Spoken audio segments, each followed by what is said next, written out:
베드로가 예수님을 3번씩이나 부인한 사건을 우리는 남의 이야기로 받아들일 때가 대부분입니다.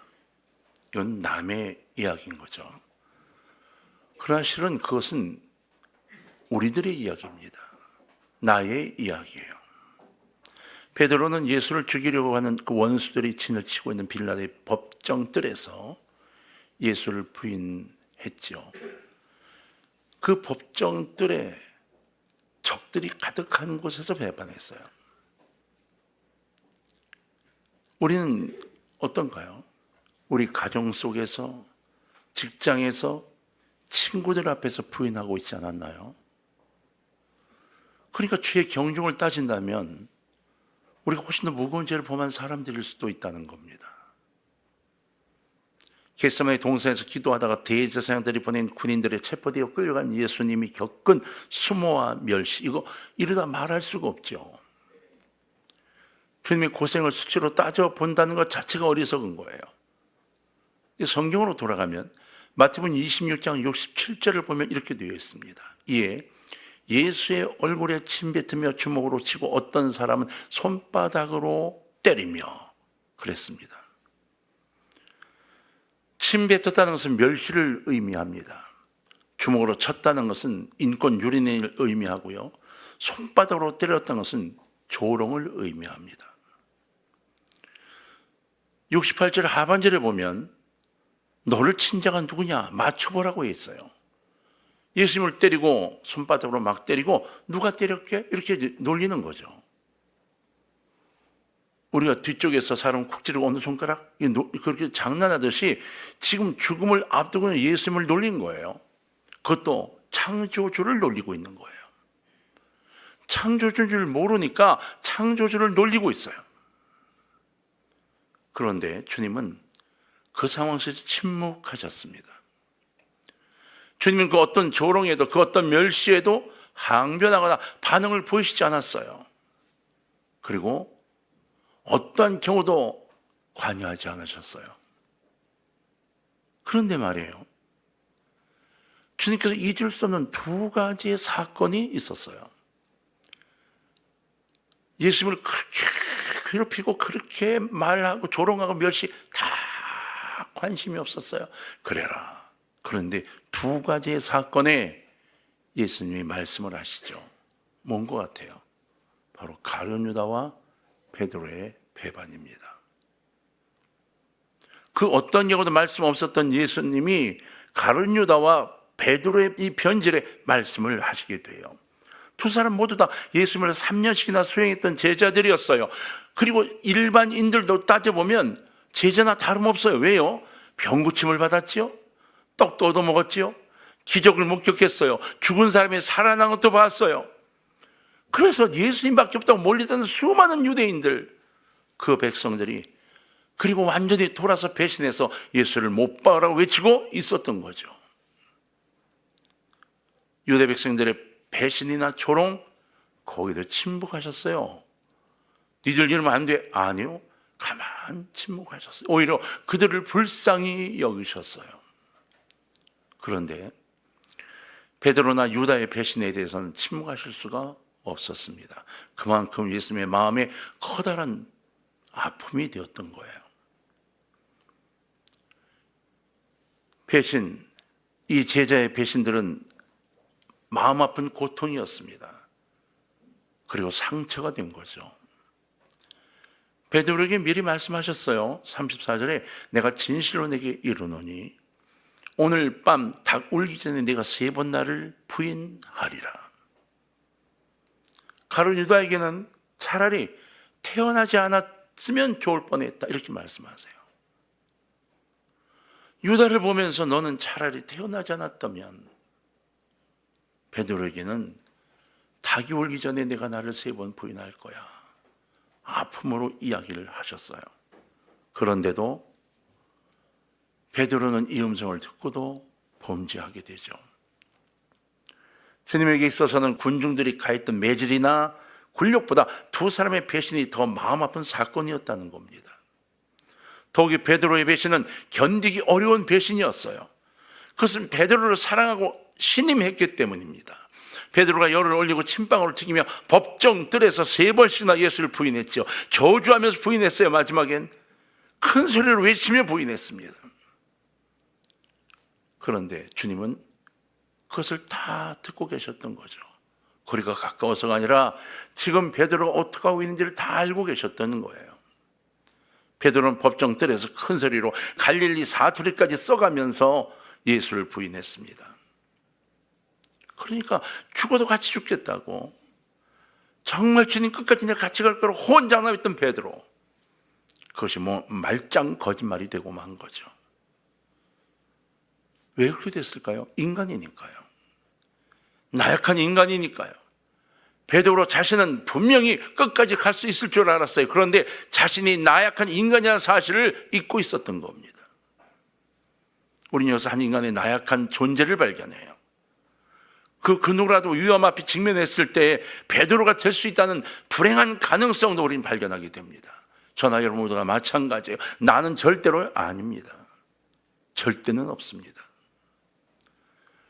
예수님을 3번씩이나 당돌하게 부인했던 이 베드로, 그가 어떻게 초대교회의 가장 위대한 지도자가 될 수 있었고 대사도가 될 수 있었을까요? 우리는 그 이유를 보면 75절에서 찾을 수 있습니다. 만일 베드로에게 이 75절이 없었다면 그는 가룟유다나 다름없는 존재가 되고 말았을 거예요. 그럼 75절을 한번 볼까요? 자, 한번 다 같이 읽어볼까요? 시작. 예, 베드로가 예수의 말씀에 닭 울기 전에 네가 3번 나를 부인하리라 하심이 생각나서 밖에 나가서 심히 통곡하니라. 아멘. 이 한 구절 말씀이 변질자 베드로를 위대한 베드로로 만든 겁니다. 우린 75절 속에 베드로의 3가지 행동을 발견하게 돼요. 동사가 3가지가 나옵니다. 이 첫 번째는 생각나서라는 단어입니다. 생각나서. 굉장히 중요한 단어입니다, 여러분. 한번 여러분과 비교해서 한번 살펴보시면 좋겠어요. 그는 주님께서 내가 오늘 밤 닭 울기 전에 3번씩이나 나를 부인할 거야 했던 그 말씀이 생각났다는 거예요. 아니라고 부인했어요. 죽을까봐 말도 안 되고 저주하면서 얘기를 했어요. 막 흥분해 있어요. 지금 막 가슴이 막 방망이 치듯이 지금 두근거립니다. 잘못 걸리면 죽을 수 있다는 이 두려움 때문에 막 지금 저주를 퍼부으며 예수의 제자가 아니라고 외쳤어요. 딱 외치자마자 바로 생각이 난 거예요. 닭 울기 전 내가 나를 3번 부인할 것이다. 여러분, 기가 막히죠? 부인하느라고 힘을 다해 분하고 거짓이라고 얘기해놓고 막 그러고 났는데 닭이 꼭 끼어 우는 겁니다. 베드로는 그 닭의 울음소리를 듣는 순간 주님이 하시는 말씀이 생각난 겁니다. 오늘도 그 닭소리는 여러분 여러 가지 모양으로 우리에게 나타나고 있습니다. 어떤 사람은 닭소리로 들을 수 있죠. 어떤 사람은 복음을 설교로 들을 수 있어요. 어떤 사람은 지나가는 한 사람의 이야기를 들을 수 있어요. 여러분 아세요? 지금도 우리에게 굉장히 다양하게 하나님의 음성이 들리고 있어요. 닭소리처럼 들리기도 해요. 그런데 그것을 내가 내 입장에서 정리하고 거부하는 거죠. 난 절대로 이걸 들을 수 없어, 들을 필요가 없어 라고 거부하고 있는 겁니다. 그 소리를 듣는 사람도 있고 듣지 못하는 사람도 있어요. 그 소리를 듣고 예수께서 하신 말씀이 생각나는 사람도 있지만 전혀 생각하지 못하는 사람도 있다는 거예요. 베드로는 닭의 울음소리를 듣고 주의 말씀이 생각났지만 우리는 사람의 말을 들으면서도 말씀을 깨닫지 못하고 하나님의 말씀을 듣고 읽으면서도 주의 말씀을 생각하지 못할 때가 훨씬 더 많지 않냐는 거예요. 주 386년 8월에 한여름이었어요. 오거스틴이 정말 정돈되지 않은 이 인생의 문제 때문에 고민하고 갈등하고 맨날 눈물 짓고 있었어요. 이날도 모가나무 밑에서 울고 있었어요. 허랑방탕했던 사람이죠. 술, 이건 뭐 앞질러가며 했어요. 도박이요? 아이고, 이건 뭐 삶이었어요. 여성이요? 아이, 당연한 거죠. 그랬던 그가 하나님을 믿기 시작한 거예요. 그의 고백록에 보면 이것 때문에 얼마나 처절하게 싸우는가가 기록되어 있어요. 하나님을 믿으면서 생기는 일로 고민하고 있는 거예요. 이 고백이 뭔지 아세요? 고백록에 이렇게 썼어요. 옛 습관들이 나를 붙들고 옷자락을 슬쩍 치면서 고요히 말하였습니다. 이제부터는 이런 일 저런 일을 영원히 할 수가 없어. 이렇게 말이죠. 이렇게 돼 있어요. 다시 말하면 지금까지는 수많은 일로 죄도 짓고 나쁜 짓도 하고 문제가 안 생겼어요. 그런데 예수를 믿기만 하면 이걸 다 못하게 된다는 거예요. 하면 안 된다는 거예요. 이게 갈등이었던 거죠. 지금까지 살아오면서 즐겼던 수많은 것들 다 놔야 되는 거예요. 그래서 고심하며 기도하고 있는 거예요. 하나님, 이게 맞아요? 그때마다 사랑이 다가와서 이렇게 말하더라는 거예요. 그 옛날의 습관들이 나를 붙잡고 옷자락을 슬쩍 치면서 딱 이야기도 하는 게 아니라 슬그머니 한 마디를 던지는 거예요. 고요히. 이제부터는 말이야, 너 예수를 믿게 됐으니까 술 못 마셔. 한 잔도 못해. 냄새도 마시면 안 돼. 여자 꿈도 꾸지 마. 도박 생각도 하지 마. 그 즐거움을 다 내려놔야 되는 거죠. 이 갈등에 빠져 있던 거예요. 어디까지 기도가 가는가? 하나님, 그러면 언제요? 내일이요? 모레요? 1년 뒤에요? 왜 지금은 아니고요? 그리고 하나님께 막 시비를 걸죠. 영어로 번역된 고백록에 이렇게 되어 있어요. Why not now? Why not this very hour? 왜 지금이 아니에요? 왜 지금 바로 이 중요한 이 시간이 아닌가요? 이 시간이 아니고 왜 이걸 계속 미루고 계세요? 내 마음이 너무 지금 이거 다 정리 좀 해주세요. 이러고 막 울부짖고 있는 거예요. 이게 너무 괴로워서 울고 있는 거예요. 여러분, 그런 괴로움을 느껴본 적이나 있나요? 어거스틴은 그걸 가슴에 두고 울고 있던 거죠. 뭐가 나오면 밑에서. 그런데요, 이 술, 도박 다 포기했던 이것 때문에 울고 있던 그에게 밖에서 아이들이 부르는 노래소리가 들려요. 똘렐레게. 깜짝 놀랐죠. 그 노래에 그런 가사가 있는 걸 처음 아는 거예요. 이게 뭐지? 똘렐레게, 이게 무슨 뜻인지 아세요? 들어서 읽어봐, 이런 뜻이에요. 아이들이 부르는 노래에 반복적으로 나오는 톨렐레게라는 단어가 반복되어 나오는데, 그게 어거스틴에게는 책을 들고 읽어봐, 성경책을 들고 읽어봐, 어거스틴 성경책을 들고 읽어봐, 이 소리로 들린 거죠. 어거스틴이 얼른 달려가 성경책을 핍니다. 로마서 13장이 펴지죠. 읽어내려다 13장 12절, 13절, 14절에서 충격을 받습니다. 13절과 14절 이렇게 되어 있습니다. 낮에와 같이 단정히 행하고 방탕하거나 술 취하지 말며 음란하거나 호색하지 말며 다투거나 시기하지 말고 오직 주 예수 그리스도로 옷 입고 정욕을 위하여 육신의 일을 도모하지 말라. 자기가 갈등하고 있던 부분의 대답이 거기에 들어있던 거예요. 이 이야기를 수십 번을 읽고 무릎을 꿇죠. Now, 지금이었군요. 하나님, 지금이었는데 내가 듣지 않고 있었군요. 그로 깨달아요. 이게 어거스틴의 변화의 시작이었습니다. 어거스틴은 똘렐레게가 하나님이 자신이 주신 음성으로 깨달았던 거죠. 그냥 들어 읽어봐 하는 그 소리가 성경책을 들어 읽어보라고 뛰어들어가 성경책을 펼쳐들고 읽어 찾아내는 거죠. 우리 똑같은 조건 속에 있지만 어떤 사람은 말씀이 생각나는 사람이 있어요. 말씀을 생각할 준비가 되어 있는 사람은 타락할 수가 없습니다. 그리고 타락했더라도 다시 돌아올 수밖에 없습니다. 그러나 준비가 되어 있지 않는 사람은 아무리 하나님의 말씀을 쏟아부어줘도 내 가슴에 와닿지 않습니다. 여러분 어때요? 들을 준비가 되어 있습니까? 닭소리에 깜짝 놀라 들을 준비가 되어 있나요? 두 번째 단어는 밖에 나가서입니다. 말씀이 생각나는 순간 그는 바로 법정 뜰 밖으로 달려나갔습니다. 베드로가 밖으로 나갔다는 것은 예수를 부인했던 현장과 공포에 질려 자신을 가누지 못했던 그 패배 현장을 떠났다는 것을 의미합니다. 그리고 그것은 죄짓고 살던 그것으로부터 떠났다는 것을 의미해요. 우리는 수많은 갈등 속에 살아가지만 이겨내야 하는 거죠. 베드로처럼 타락과 불신과 범죄 현장으로부터 떠나는 사람, 그런 사람이 있는가 하면 가룟 유다처럼 주님을 떠나 범죄 현장으로 가는 사람이 있습니다. 여러분 어떤가요? 내 사정이 이러니까 잠깐만 일하고 자꾸 범죄 현장으로 들어가고 있지 않나요?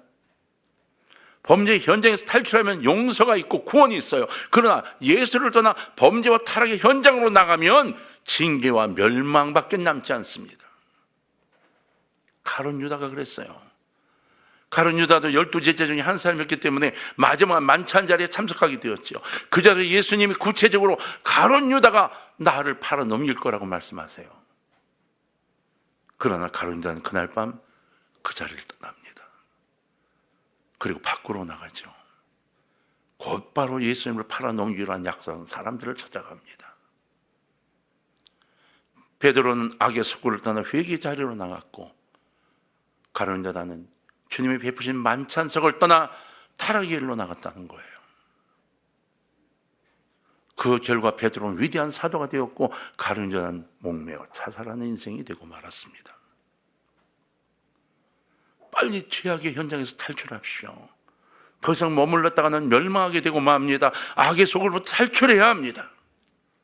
세 번째 단어는 심히 통곡하니라입니다. 누가복음 22장 61절을 보면 베드로가 세 번째 주님을 부인했을 때 이렇게 되어 있어요. 주께서 돌이켜 베드로를 보시니 베드로가 주의 말씀, 곧 오늘 닭 울기 전에 내가 세 번 나를 부인하리라 하시는 생각나서 이렇게 되어 있어요. 베드로가 느낀 거예요. 저 멀리 붙잡혀 계신 예수님이 닭이 꼬끼요 하고 오니까 자기도 몰래 깜짝 놀라 쳐다봤는데 주님이 자기를 향해 고개를 돌리는 게 느껴진 거예요. 가슴이 터진 거죠. 죄의 만찬석에 예수님은 불쌍한 눈으로 가룟 유다를 바라보셨어요. 그러나 유다는 회개하지 않았습니다. 빌라도 법정뜰에서 예수님은 베드로를 바라봤어요. 그 시선이 베드로에게 닿는 순간 베드로는 예수님 말씀이 생각이 났고 견딜 수가 없어서 밖으로 뛰어나갔습니다. 왜였을까요? 왜 뛰어나갔을까요? 이게 굉장히 중요한 겁니다. 예배 시간에 주의 말씀이 나의 가슴을 울릴 때에 땅을 치고 회개하는 사람이 있는가 하면 듣기가 힘들어서 내 얘기를 하는 것 같아서 뛰어나가는 분이 있습니다. 설교를 그만 듣고 싶어 나가고 싶은 사람이 갈등하는 사람들이 생겨납니다. 왜 그럴까요? 주의 말씀을 듣기가 싫은 겁니다. 내 영이 피폐되어 있는 겁니다. 베드로는 뛰어나갔습니다. 정말 중요한데 왜였냐고요? 통곡하기 위해서였습니다. 그것도 심히 통곡하기 위해서였습니다. 베드로의 통곡은 수제의 통곡이었어요. 철저한 회개의 통곡이었습니다. 만일 베드로의 통곡이 단순한 눈물이었다면 그것은 감상에 젖은 한낱 넋두리에 불과했을 겁니다. 여기서 말하는 통곡이라는 것은 통회라는 의미를 갖고 있어요.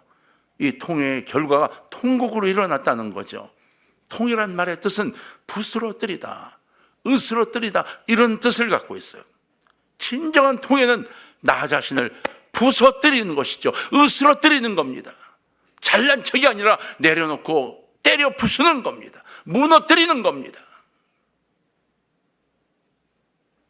내가 부서지고 깨어지고 절름발이가 되는 겁니다. 그리고 나면 창조자이신 주님께서 나를 새로운 그릇으로 만드시고 새로운 존재로 창조하시게 되죠. 그날 바로 그 자리에서 베드로는 새로운 사람으로 바뀝니다. 만일 통곡이 없었다면 베드로의 영적 생명은 그것으로 끝났을 겁니다. 베드로의 이야기를 가만 듣다 보면 그것이 바로 우리 이야기라는 생각이 들어요. 자, 이제 우리 이야기로 바꿔볼까요? 베드로가 주님을 3번 부인했다면 우리는 어떤가요? 우리는 아마 수천 번, 아니 수만 번 부인하고 살고 있을지도 모릅니다. 그러면서도 부인하지 않는 척 하고 있는 것일 수도 있어요. 대강 요 정도 살면 나중에 천국 갈 때 못 깁니다. 베드로는 원수들에게 에워싸인 이 공포 분위기 속에서 주님을 부인했지만 우리는요, 잘 먹고 잘 살면서 잘 즐기면서 예수님을 부인하고 있는 겁니다. 베드로는 3년 동안 주님을 따라다니며 사랑받고 살다가 주님을 부인했지만 우리는 30년, 50년, 60년씩이나 주의 은혜 가운데 살아가면서 주님을 부인하고 있는 거예요. 3년 살다 부인한 베드로 보고 뭐라 한다고요? 수십 년 살며 부인한 우리는요. 말로는 예수님을 부인했고 마음으로도 예수님을 부인했고 그리고 용서받지 못할 이 부인들을 진행하고 있는 우리들이 어떻게 하면 좋을까요? 그렇다면 내가 죄인이라는 걸 알아야 되는데 알고는 있는 건가요? 만일 베드로가 그날 자신을 둘러싸고 협박하는 무리들을 두려워해서 또 무서워했던 것처럼 정말 그 무서워서 그냥 난 몰라 라고 했던 것처럼 하나님이 두려웠다면 아마 날 죽여 그랬겠죠. 세월이 지나고 베드로가 로마에 붙잡혔을 때 그때 베드로는 하나님을 두려워합니다. 무기를 두려워하지 않죠.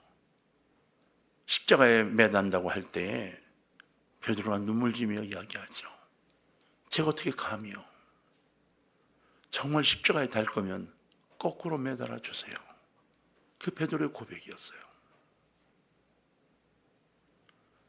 수십 년 전 베드로와 엄청난 차이가 나게 된 거죠. 우리의 잘못이 바로 여기에 있습니다. 세상이나 권력이나 물질이나 유혹이나 시험을 두려워하는 것처럼 하나님을 두려워한다면 하나님을 떠날 수 없을 건데 하나님을 두려워하지 않는 거예요. 그리고 세상 물질이 두려운 거예요. 세상의 눈길이 두려운 거예요. 내 건강이 두려운 거예요. 오늘 여러분 우리는 조용하게 귀를 기울이고 베드로의 심령을 울렸던 새벽 닭 오는 소리를 들어야만 합니다. 그리고 주님의 말씀이 생각나야 합니다. 그리고 지금 당장 머물러선 안 될 죄악의 장소를 떠나 밖으로 나가야만 합니다. 그리고 부탁입니다. 통곡해야 합니다. 사랑하는 동광의 가족 여러분, 우리는 베드로처럼 타락의 장소로부터 떠날 수도 있고 가룟 유다처럼 주님의 품에서 떠날 수도 있습니다. 그 선택은 내가 합니다. 그렇다면 나는 어떻게 해야 할까요? 나의 결정이 나의 미래를 결정하게 됩니다. 지금 이 시간 주님은 사랑의 눈길을 우리를 바라보고 계십니다. 주님의 그 눈길을 바라보며 내게 주신 말씀을 생각을 해야 합니다. 그리고 좀 밖으로 나가 통회해야 합니다. 나를 깨뜨리고 부서뜨리고 산산조각 냅시다. 그리고 용광로처럼 그 재련된 금이 쏟아지듯이 새로운 삶, 새로운 존재로 변화되어야 하는 겁니다. 내가 된다고요? 아니요. 하나님이 만들어 주십니다. 대사도 베드로의 통곡 소리에 귀를 기울입시다. 그리고 우리도 베드로처럼 통곡하고 베드로처럼 새 사람이 되어야 합니다. 주님이 오늘 여러분에게 닭의 울음소리를 들려주셨어요. 저는 지금 30여 분 가까이 닭의 울음소리를 낸 겁니다. 여러분은 어떤 말씀이 떠오르시나요? 주님의 말씀을 떠올리고 제발 통곡하며 주님을 만나기를 주의 이름으로 부탁합니다.